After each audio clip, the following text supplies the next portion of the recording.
Bonsoir à tous. Course contre la montre dans les fermes de Côte-d'Or. La vaccination contre la dermatose nodulaire contagieuse est en plein déploiement.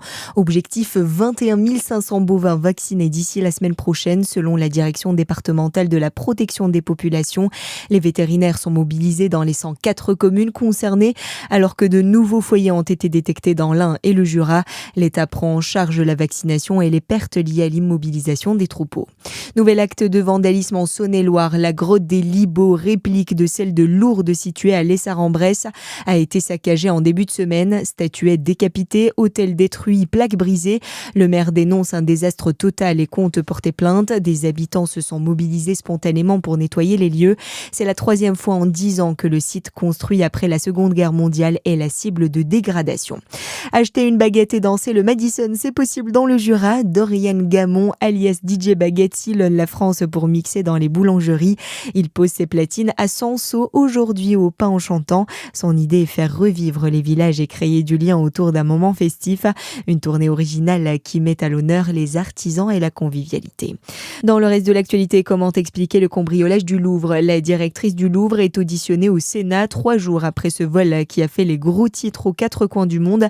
Un larcin estimé à 88 millions d'euros. Selon Laurence Descartes, le dispositif de sécurité souffre d'un manque de caméras. Au fond, nous n'avons pas repéré suffisamment à l'avance l'arrivée des voleurs. Les faiblesses de notre protection périmétrique sont connues et identifiées.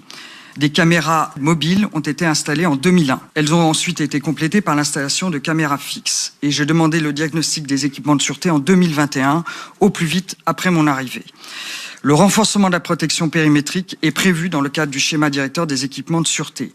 Ce schéma directeur inclut une protection qui couvrira l'ensemble des façades, la pose de caméras thermiques fixes, la mise en place d'un système d'hypervision qui analyse la totalité des caméras exploitées sur le domaine. Laurence Descartes demande également l'installation d'un commissariat de police au sein du musée. Emmanuel Macron, lui, dit vouloir accélérer les mesures de sécurisation du Louvre. Ce matin, en Conseil des ministres, le chef de l'État a demandé à aller plus vite tout en appelant à garder son sang-froid. Le budget de la sécurité sociale ne sera finalement pas examiné demain en commission. L'examen est reporté à lundi. Un délai lié à l'ajout dans le texte initial de la mesure de suspension de la réforme des retraites. Conséquence, les députés devront à nouveau déposer les quelques 1400 amendements qu'ils avaient proposés sur la première version du projet. Et puis le foot et la Ligue des Champions ce soir. L'Olympique de Marseille part affronter le Sporting Portugal à Lisbonne. Et Monaco va tenter de décrocher sa première victoire dans la compétition face à Tottenham. Le coup d'envoi de ces deux rencontres est prévu à 21h. Très bon début de soirée sur Fréquence Plus.